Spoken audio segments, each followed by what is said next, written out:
క్రైస్తవుల వల్లే ఇండియాలో ఆధునిక వైద్య రంగం వచ్చిందని మీకు తెలుసా? అసలు ఏం జరిగిందో వివరంగా చెప్తా.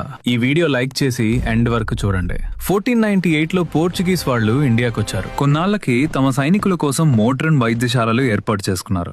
కానీ అప్పటి భారతీయ ప్రజలు నాటు వైద్యంపై ఎక్కువ ఆధారపడేవారు. అప్పటికే క్రైస్తవ మిషనరీలు ప్రజలకు తమ వంతు సహాయం చేస్తూ ఉండేవారు. ఒకరోజు రాత్రి ముగ్గురు వ్యక్తులు ఇడాస్ కడ్డర్ అనే క్రైస్తవ మిషనరీ మహిళ ఇంటికి వచ్చి తమ భార్యలు ప్రసవ వేదనల్లో ఉన్నారని తమరు సహాయం చేయాలని కోరారు. కానీ ఆమెకు వైద్యం రాదు. అలాగే ఇంకో డాక్టర్ కూడా అందుబాటులో లేరు. ఆమె నిస్సహాయురాలైంది. ఆ గర్భిణీ మహిళలు చనిపోయారు. ఈ సంఘటన ఆమెను ఎంతగానో కలిచివేయడంతో ఆమె యుఎస్ఏ వెళ్లి వైద్య విద్య అభ్యసించి తిరిగి ఇండియా వచ్చి ఆంధ్రాలోని నెల్లూరులో స్థిరపడ్డారు. 1900 సంవత్సరంలో ఒక గదిలో డిస్పెన్సరీగా వైద్యం చేయడం మొదలుపెట్టారు. ఆ రూమ్ తో ఆపకుండా ఇంకా డెవలప్ చేసి ప్రసిద్ధి చెందిన Christian medical college and hospital సిఎంసిని వెల్లూరులో స్థాపించారు. ఆ తర్వాత మహిళలకు, నర్సులకు వైద్య శిక్షణ ఇవ్వటంపై ప్రత్యేక దృష్టి పెట్టారు. అలాగే డాక్టర్ క్లారా స్వైన్ అనే పోర్చుగీస్ మిషనరీ మహిళ ఉత్తర భారతదేశంలో ముఖ్యంగా బరేలీలో మహిళల కోసం ప్రత్యేకంగా వైద్య సేవలు ప్రారంభించారు. ఆసియాలో మహిళల కోసం మొట్టమొదటి వైద్యశాలను స్థాపించిన ఘనత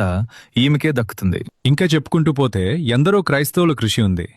ఈ విధంగా క్రైస్తవుల వల్లే ఇండియాలో ఆధునిక వైద్య సేవలు ప్రారంభమయ్యాయి.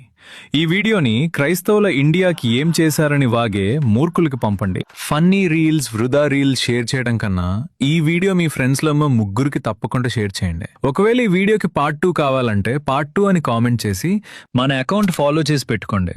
ఎందుకంటే నువ్వు తెలుసుకోవాల్సింది ఇంకా చాలా ఉంది.